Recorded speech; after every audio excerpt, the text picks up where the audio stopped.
با همون هستن و با هم دیگه نگاه میکنیم به کتابهای عهد قدیم. امروز نگاه میکنیم به یک قسمت از کتاب زکریا، نگاه میکنیم به کتاب حجی، نگاه میکنیم به کتاب عزرا و ببینیم که خداوند چه پیغامهایی رو از طرف نبیهای خودش، از طرف مردم خودش برای ما امروز داره و دعا میکنیم که جلسمون با روح خداوند هدایت بشه و هممون از کلام خداوند برکت بگیریم. برادر عزیزمون کولتر با همون هستن و ما رو در این جلسه هدایت میکنن. Paul, very welcome. Good to have you again with us. Thank you. And thank you that you take a time and you come and teach us from Old Testament. Is so important. May Lord bless you. And today, which part we are today looking at it? Well, we've come to the end of the story of the Old Testament tonight. میایم به قسمت آخر داستان عهد قدیم میرسیم. And we'll be looking at the books of Ezra, Nehemiah, and Zechariah. ما میایم و نگاه میکنیم به 3 تا کتاب، کتاب عزرا نگاه میکنیم، کتاب زکریا نگاه میکنیم و کتاب نهمیا. And you Iranian Christians are to be congratulated. و به ایرانیان مسیحی هم باید تبریک بگیم. I tell people about you. من در مورد شما با بقیه افراد صحبت میکنم. That you go to a Bible study for 2.5 hours. که شما گروهی هستین که برای 2.5 ساعت میشینین کلام خداوند رو درس میخونین و یاد میگیرین. Many Christians think 20 minutes is a long time. خیلی از مسیحی ها به 20 دقیقه که میرسن میگن خیلی زیاده. Yes, so well done. واقعا عالیه، دستون درد نکنه. I'd like to begin this evening by asking Dawud to read from 2 Chronicles chapter 36. من شروع میکنم از این که از داود سوال بکنم برامون کلام خداوند رو از کتاب دوم تواریخ برامون بخونن. And for the sake of time, I will not read it in English. و من دیگه به انگلیسی این رو نمیخونم. دوم تواریخ باب 36 آیه 15 تا 23.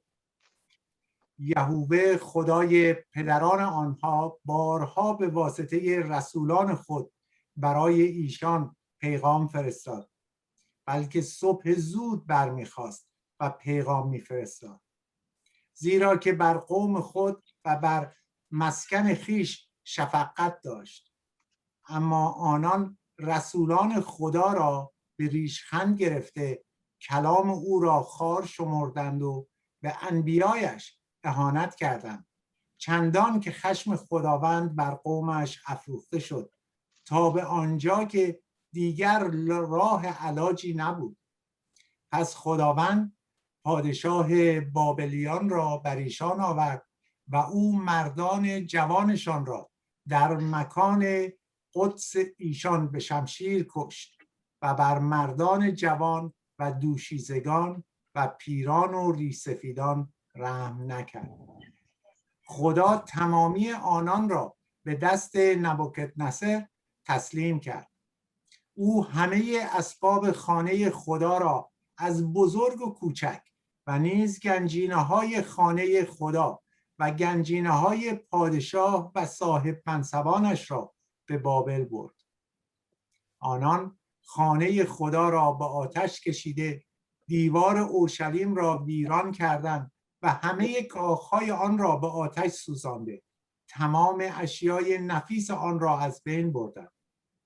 نبوکدنصر کسانی را که از بردگان او و کسانی را که از دم شمشیر جان به در برده بودند به بابل به اسیری برد و ایشان تا زمان به قدرت رسیدن پادشاهی پارس بردگان او و پسرانش شدند، تا کلامی که خداوند از دهان ارمیا گفته بود به انجام رسد، تا آنکه زمین از شبات خود بهره مند گردد، زیرا زمین در تمام مدت ویرانیش شبات را نگاه داشت تا آنگاه که 70 سال سپری شد.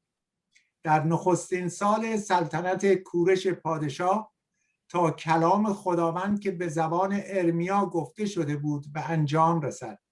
خداوند روح کورش پادشاه پارس را برانگیخت تا در سرتاسر قلمرو خیش اعلامیه‌ای صادر کند و آن را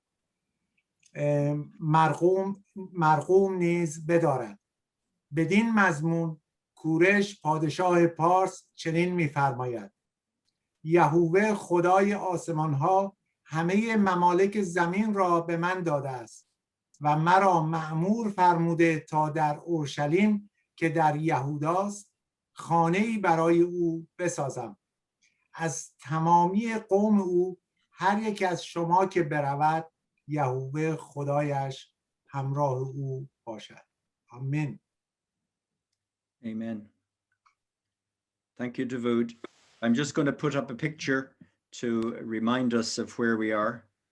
بذاریم که یه عکس بذارم که یادآوری بشه که کجا هستیم. Yes, I can see it. Yeah. Okay, across the top here, I've got the 4 different empires. این بالا 4 تا امپراتوری هست. And then below, tonight, we are going to look at rebuilding the temple and rebuilding the city of Jerusalem. و امروز نگاه میکنیم به بازسازی معبد و بازسازی اورشلیم.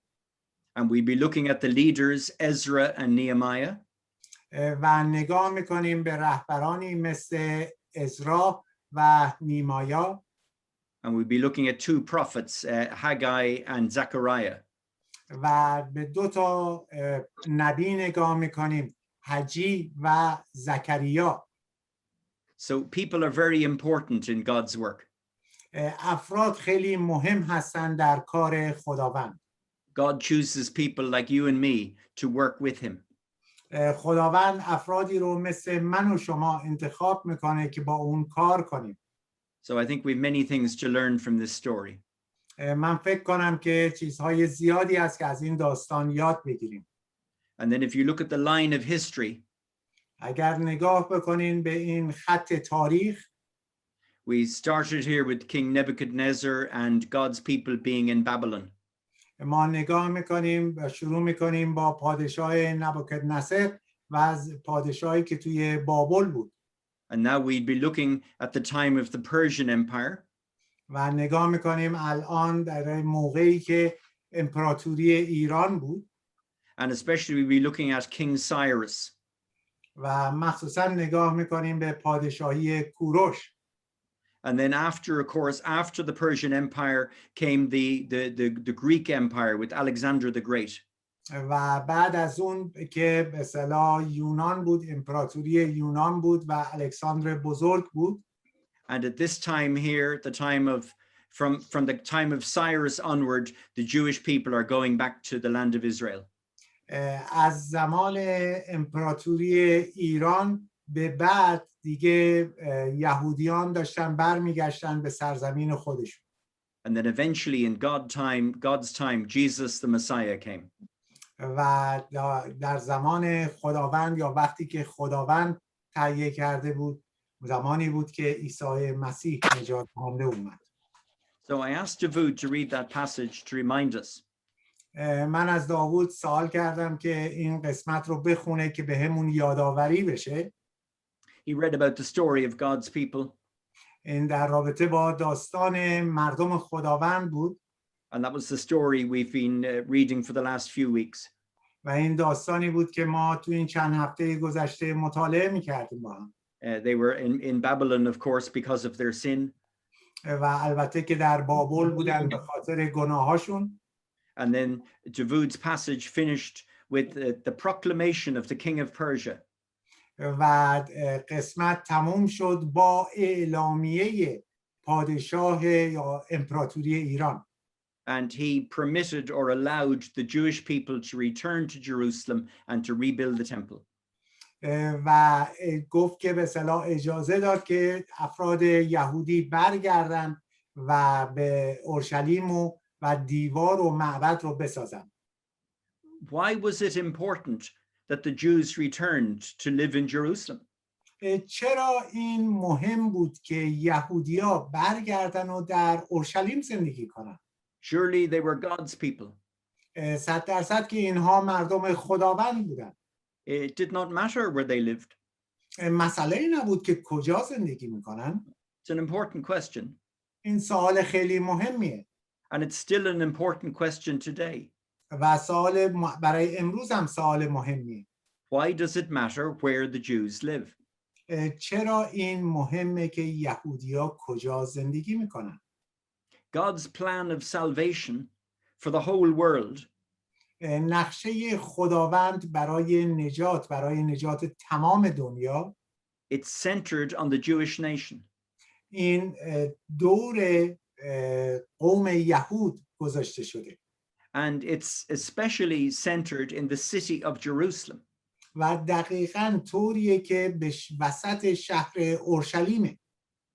If the Jews did not live in Jerusalem, اگر یهودیان در اورشلیم زندگی نمی‌کردند، then Jesus could not come to earth. عیسی مسیح نمیتونست وارد این دنیا بشه. Jesus could not die for our sins. عیسی نمیتونست برای گناهان ما بمیره. Jesus could not be raised from the dead. و همچنین نمیتونست از مردگان رستاخیز کنه. All of those things needed to happen at Jerusalem. تمام این اتفاقا باید در اورشلیم میافتاد. And Jesus said this.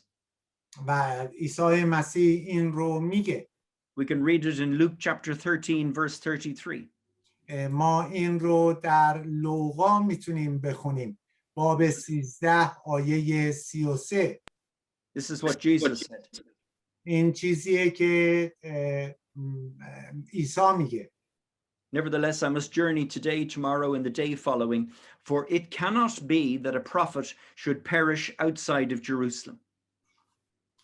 Unfortunately, that Luke 13.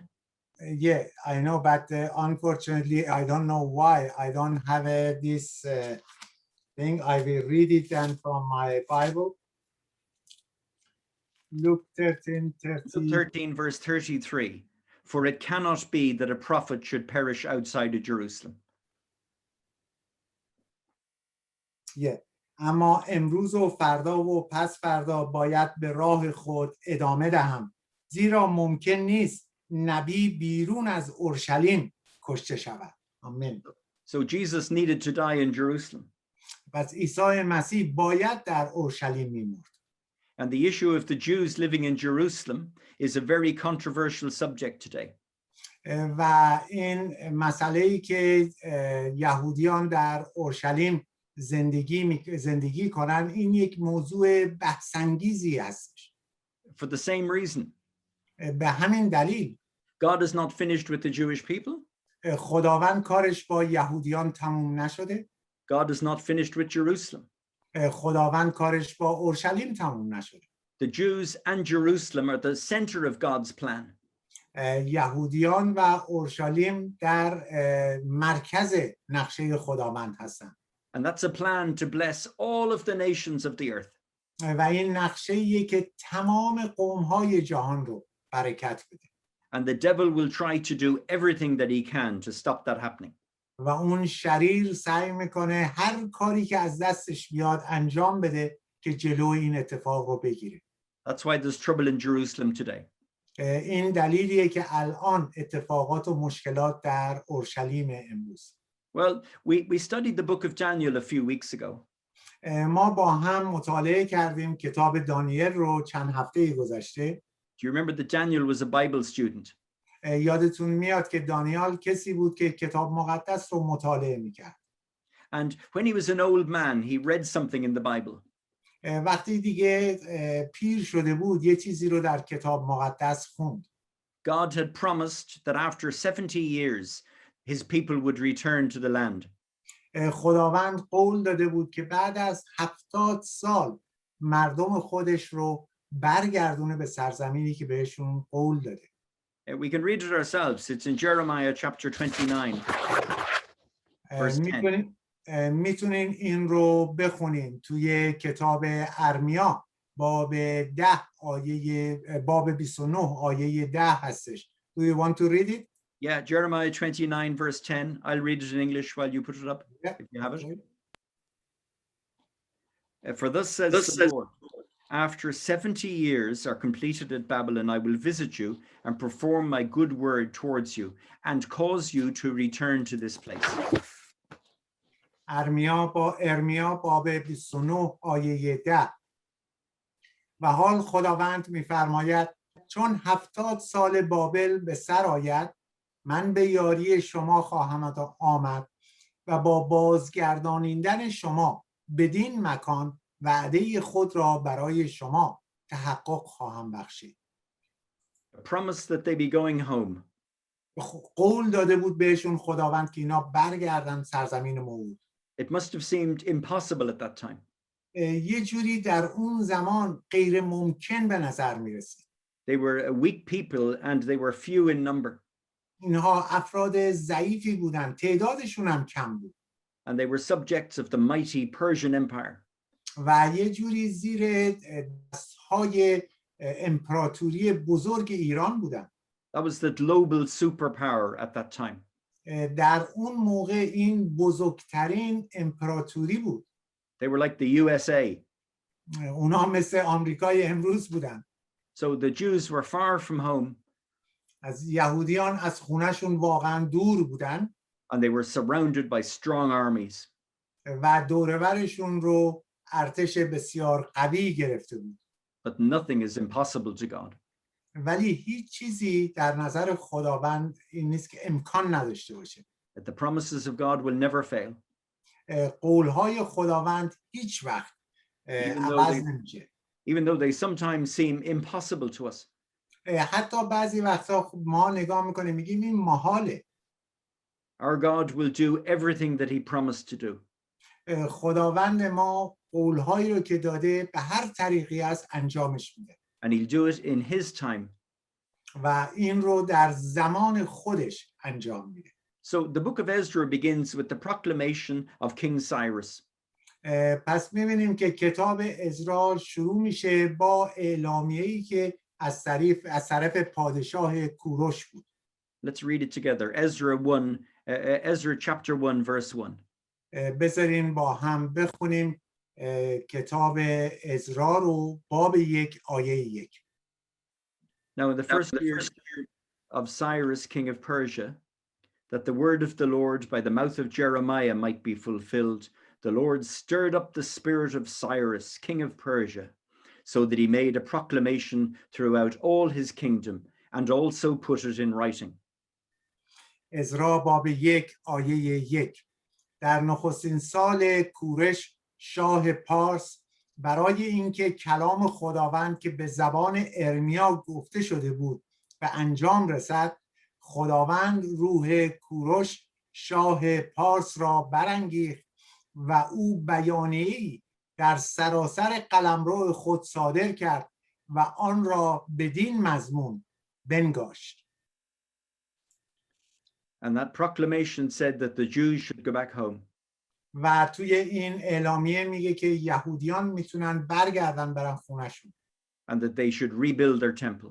و برن و معبدشون رو بسازن. So what changed the political reality? چه چیزی اون وضعیت سیاسی رو عوض کرد؟ Why did King Cyrus command the Jews to return to Jerusalem? چرا کوروش پادشاه به یهودیان گفت برگردین اورشلیم و بسازین اونجا رو؟ And why did he command them to rebuild the temple? و چرا بهشون دستور داد که برین معبد رو بسازین؟ Well, the first answer is it was prayer. اولین جوابش اینه که به خاطر دعاها. When Daniel read the promises of God, وقتی که دانیال قولهای خداوند رو خوند، he didn't sit back in his armchair. اون دیگه ننشست همینجوری روی صندلی خودش. And he didn't make another cup of coffee. همچنین یه دونه کافی دیگه هم درست نکرد بذاره بغل دستش. Now, there was a big gap between what Daniel saw and what the Bible said. یه فاصله زیادی هست بین چیزی که دانیال دید و چیزی که کتاب مقدس میگه. And so Daniel prayed to God, دانیال پس برای خداوند دعا کرد and he asked God to make it happen. و از خداوند خواست که این اتفاق بیفته. And he said, but we don't deserve it. و گفت که این حق ماها نیست. And God answered. و خداوند جواب داد. He answered because he'd promised. جواب داد به خاطر اینکه قول داده بود. And he answered because of the prayers of his people. و همچنین جواب داد به خاطر دعای مردمش. Now this is an amazing story. این داستان خیلی زیباییه.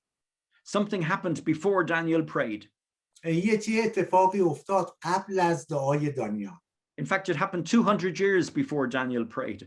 در حقیقت 200 سال قبل از دانیال این اتفاق افتاد. Imagine praying a prayer that God answered 200 years ago. توجه بکنی یه دعایی رو الان بکنی خداوند 200 سال پیش جوابشو داده باشه. Well, before Daniel prayed, 200 years before Daniel prayed, 200 سال قبل از اینی که دانیال دعا بکنه، God had chosen the man to answer the prayer. خداوند کسی رو انتخاب کرد که دعا رو جواب بده. And that man's name was King Cyrus. و اسم این مرد کوروش پادشاه بود. God chose him 200 years before he was born. خداوند اون رو انتخاب کرد 200 سال قبل از اینی که تولد بشه. And he told the prophet Isaiah his name. و حتی به اشعیا نبی اسم اون رو گفت. And he told the prophet Isaiah what he would do for his people, the Jews. و حتی به اشعیا نبی گفت که چه کاری برای قوم یهود میکنه این شخص. And he'd even given Isaiah his name. و به اشعیا اسمش رو نگفت. In English it's Cyrus, but in Hebrew it's Koresh, and in Farsi it's Kurash. Yes. Yeah.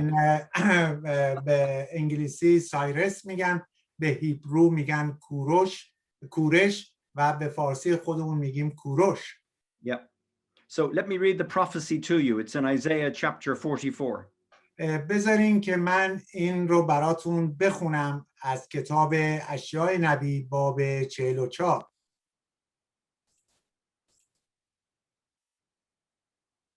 Who says of Cyrus, he is my shepherd, and he shall perform all my pleasure, saying to Jerusalem, you shall be built, and to the temple, your foundation shall be laid.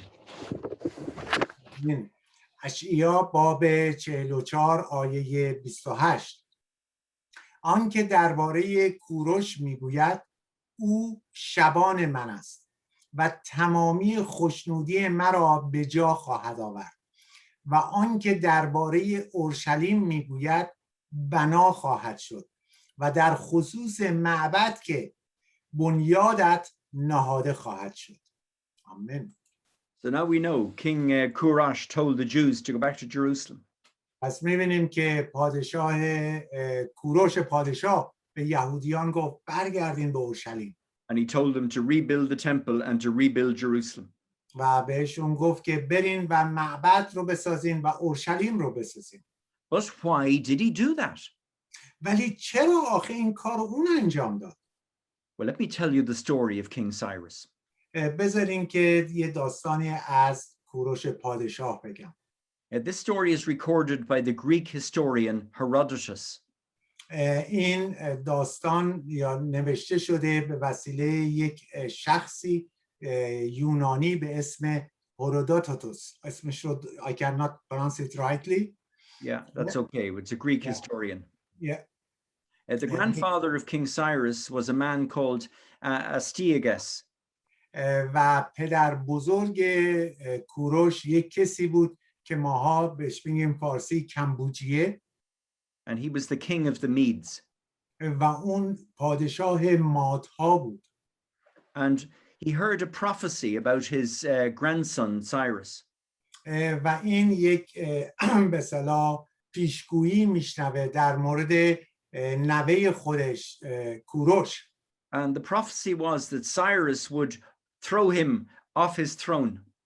و این پیشگویی این بود که نوش کوروش این رو از تخت پادشاهی پایین میندازه. And that Cyrus would be the king in his place. و کوروش پادشاه میاد پادشاهی رو از اون میگیره. Now, Cyrus was only a small boy at that time. کوروش اون موقع یک بچه کوچیک بود. And the king was not happy with the idea. و این پادشاه با این عقیده اصلا راضی نبود. And so he ordered that his grandson be killed. و دستور داد که نوش رو بکشن. But the executioner had pity on the small child. ولی اون کسی که قرار بود بکشتش دلش سوخت برای این بچه. And he gave him to a shepherd and his wife. و اون رو به یک شبانی داد با یک بچه با خانومش. And he told them to raise him in secret in the mountains. و گفت که اینو بزرگش بکنین در مخفی توی کوها. So when Cyrus eventually grew up, وقتی که کوروش بزرگ شد and he did overthrow his grandfather, و وقتی که میاد پدر بزرگش رو مثلا شکست میده and he became king, و پادشاه میشه. and because he was raised by shepherds, به خاطر اینی که پلوش شبان بزرگ شده بود. he was known as the shepherd king. این لقب رو بهش داده بودن که پادشاه شبان پادشاه. And it's a tradition that when he became king of Persia, و این رسم بود وقتی که پادشاه پارس میشدی. the Jews brought him the book of Isaiah and read it to him. یهودیان کتاب اشعیا نبی رو آوردن و براش خوندن. And what an amazing thing for him to read his name in the Bible. و خیلی برای زیبا بود که اسم خودش رو در کتاب مقدس میتونه بخونه. Written almost 200 years before he was born. حدوداً 200 سال قبل از تولدش اسمش نوشته بود اونجا. And his name Cyrus is mentioned twice. و اسمش کوروش 2 بار نوشته شده. So it was not an accident or a mistake of the pen. این نبود که این اتفاقی باشه و یا یک اشتباه نوشتنی باشه. And he read his title, the Shepherd King. That was written there also. و نگاه به لقبش میکنه که نوشته شبان پادشاه. اینم اونجا بود. And he read that he was to command the rebuilding of Jerusalem and the temple. و میخونه که اونجا دستور بده که اورشلیم و معبد رو بازسازی کنن. And he was so impressed, he did it immediately. این اینقدر تحت تاثیر قرار گرفته بود که خیلی سریع این کار رو کرد. It's known as the Cyrus Proclamation. و این رو میگن که به اصطلاح معروف از اعلامیه کوروش. And David read it to us at the beginning of the meeting. و داود اول جلسه این رو برامون خوند از کلام خداوند. And it was made in 539 BC. و این 539 سال قبل از مسیح بوده. And as a result, more than 50,000 Jews و به خاطر این بیش از 50,000 یهودی they returned under the leadership of a man called Zerubbabel. و اینها برگشتن به رهبری مردی به اسم زروبابل. It was important that he went back. این مهم بود که این برگردن عقب. Because in Matthew chapter 1 verse 12 we read something. به خاطر اینی که توی متی باب 1 با آیه 12 ماها میتونیم اینو بخونیم. He was an ancestor of Jesus. و اون از نسل عیسی مسیح بود. And so that was the first return. پس این برگشت اولشون بود. And 90 years later there was a second return. و حدود 90 سال بعد از اون گروه دوم میرفتن برگردن. And at that time the leader was a man called Ezra. و در اونجا اون موقع مردی اونها رو رهبری میکرد به اسم ازرا. And there's a book in the Bible named after him. و یک کتابی هست در کتاب مقدس که به این اسم هستش، And ازرا. we'll be looking at that in a few minutes. و توی چند دقیقه آینده به این کتاب نگاه میکنه. So he led a group of about 1,800 Jews. و این تقریبا یک گروهی رو رهبری کرد، حدود 1800 یهودی رو. That was only a small number. این یک تعداد کمی بودن، کوچیکی بودن. And then that was the second return. این بر گروه دوم بودن که برمیگشتن. And then 14 years later, there was a third return. و 14 سال بعد از اون گروه سوم بودن که برمیگشتن. And that was led by a man called Nehemiah. و این با یک نفری رهبریشون میکرد به اسم نهمیا. And he has a book named after him. و یک کتاب هم هست که به اسم این شخص هستش. And we'll be looking at that in a few minutes. و توی چند لحظه آینده بهش نگاه میکنیم. So the exodus from the Persian Empire was not like the exodus from Egypt.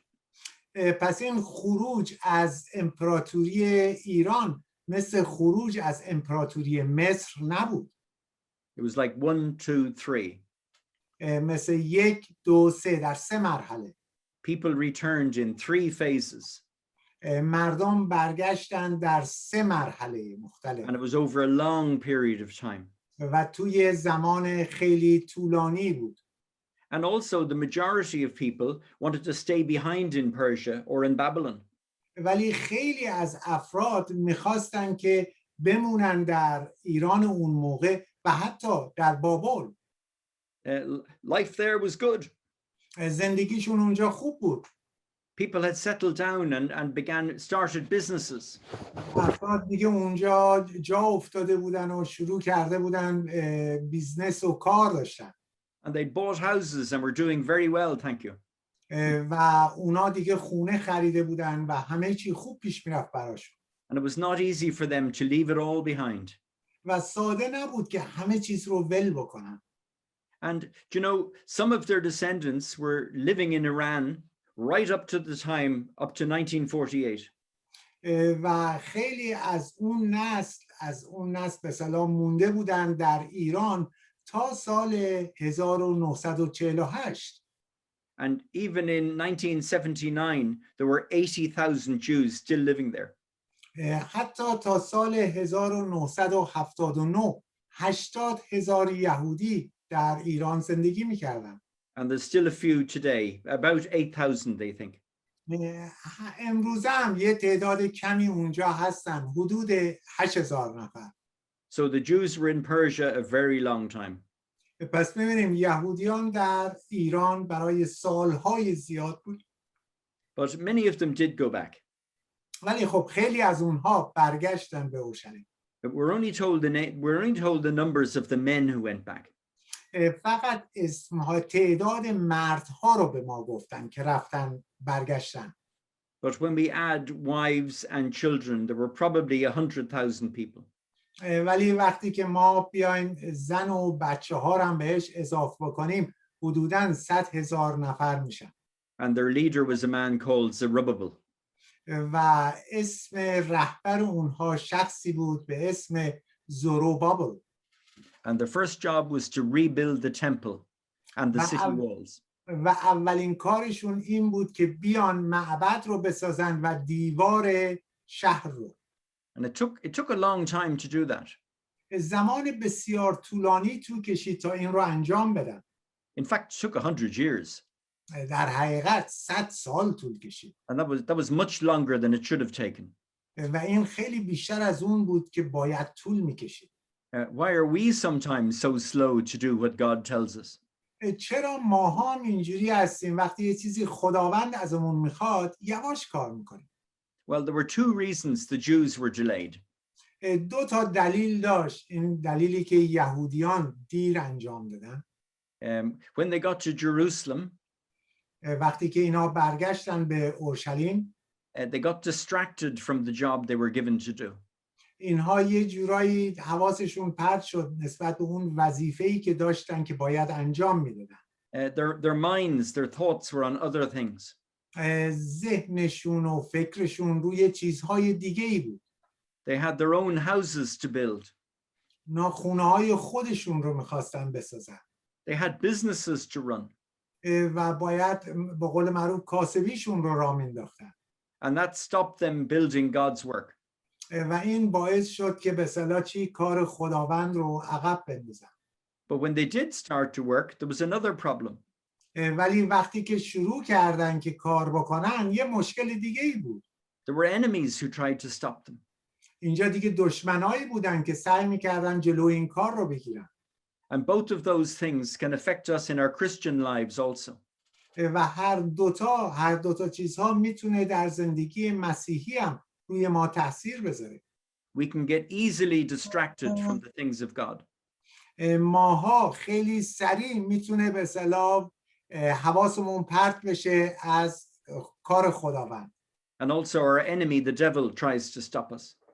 و همچنین اون شریر میخواد ماها رو به اصطلاح جلومون رو بگیره.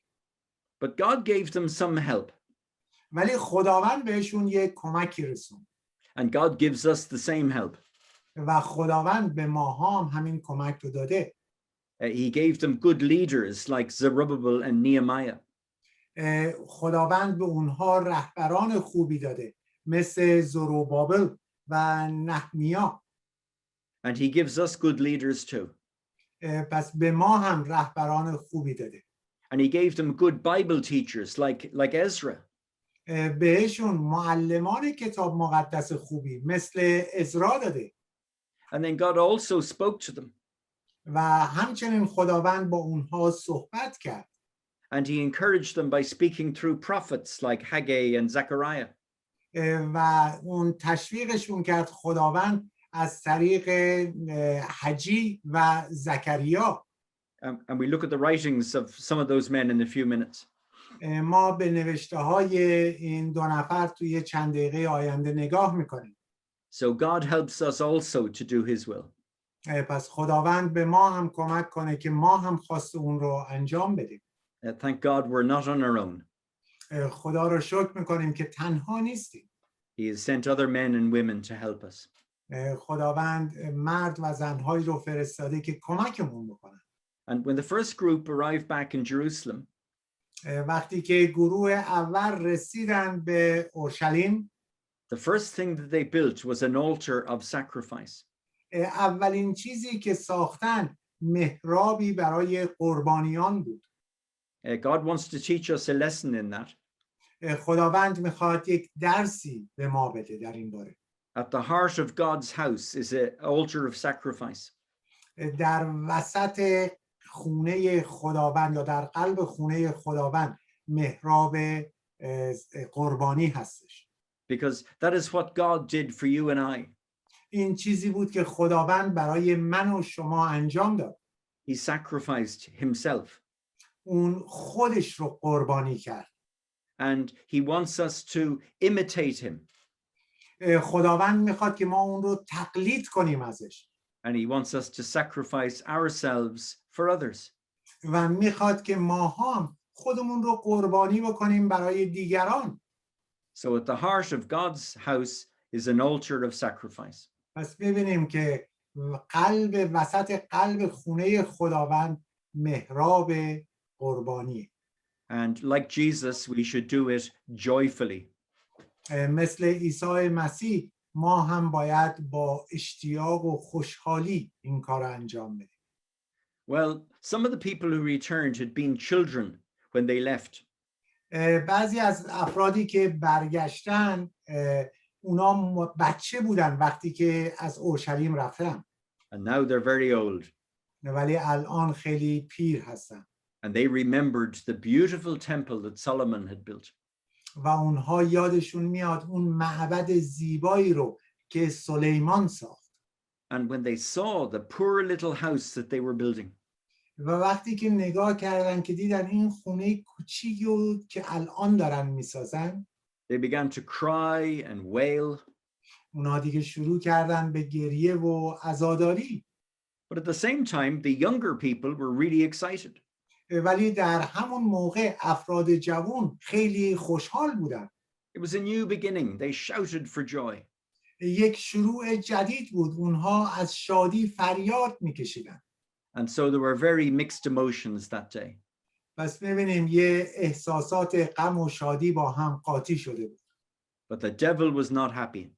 ولی اون شریر خوشحال نبود. He wanted to stop God's work. اون می‌خواست کار خداوند رو جلوش رو بگیره. Do you remember he tried to kill all the Jews at the time of Queen Esther? یادتون میاد می‌خواستن که تمام یهودی‌ها رو بکشه در زمان ملکه استر. But of course he had failed to do that. البته که اون شکست خورد، نتونست این کارو بکنه. And now he tried to stop the temple from being rebuilt. و الان میخواد جلو معبد رو بسازه که بگیره که ساخته نشه. And the first thing he did, اولین کاری که کرد، he tried to get people who were not Jews to build. اون اومد و از افرادی که یهودی نبودن اومد استفاده بکنه که معبد رو بسازه. And I'm sorry to say there's a similar problem in some churches today. من خیلی متاسفم که بگم ولی یه ایرادی داره در کلیساهای امروز حتی. There are people who are not even Christians who are leading some churches. افرادی هستن که اصلا مسیحی نیستن ولی دارن کلیسا رو رهبری میکنن. Let me just give you one example. بذارین یک مثال براتون بزنم. There was a bishop in the Church of England. یک اسقفی بود در کلیسای انگلیس. He did not even believe that Jesus was born of a virgin. اون حتی اعتقاد نداشت که مسیح از یک باکره تولد شده. People who are not God's people, افرادی که افراد خداوند نیستن، they cannot help to build God's house. نمیتونن کمک بکنن که خونه خداوند رو بسازن. And thankfully Zerubbabel understood that and he refused their help. شکر میکنیم که اون زربابل این رو تشخیص داد و کمک اونها رو قبول نکرد. Those people were furious. They were very angry. این افراد بسیار عصبانی و ناراحت بودن. They said, "Who do you Jews think you are? گفت که شما یهودی‌ها فکر میکنین کی هستین؟ Do you think you're better than us?" فکر میکنین بهتر از ما هستین؟ And when there was a new king in Persia, they wrote a letter to him. وقتی که پادشاه جدید توی ایران بود، براش یه نامه‌ای نوشتن برای اون پادشاه. And they accused the Jews of planning to rebel. و اومدن تهمت زد به یهودیان که اینها میخوان بر علیه تو بلند شن. And the king ordered that the building work should stop immediately. و پادشاه دستور داد که پس حالا که اینجوری شد ساختن و کار بازسازی رو همون لحظه نگه دارید. So the building work on the house of God stopped for a few years. پس می‌بینیم که بازسازی خانه خداوند برای چند سال استاپ شد، جلوگیری شد ازش. But God sent help. بعد خداوند کمک رسوند. He sent 2 prophets. اون 2 تا پیامبر رو فرستاد. And they encouraged the people to obey God rather than men. و اومد تشویق کردن که بیاین خداوند رو اطاعت بکنین نه انسان رو. And of course there may be a time in our lives that we have to obey God rather than men. پس این حتما در زندگی ما هم هست، زمانی که ماها باید خداوند رو اطاعت بکنیم نه شخص رو. And so the work on God's house began again. پس دوباره کار روی کار ساختمان خداوند ادامه پیدا کرد. And there are 2 books in the Old Testament tell us the story. و 2 تا کتاب در عهد قدیم هست که این داستان رو بهمون میگه. The first is the book of Ezra. یکی اینکه کتاب عزرا هستش. Second is the book of Nehemiah. و دومیش هستش که نحمیا هستش. And we look at those books after a short break. و ما به این کتاب‌ها بعد از یک استراحت کوتاه نگاه می‌کنیم. Thank you very much Paul. خداوند رو شکر می‌کنیم برای این بخش اول صحبتمون. چقدر زیباست که می‌بینیم که خداوند از کشور ما، از پادشاه ایران برای جلال نام خودش استفاده می‌کنه. این چقدر زیباست.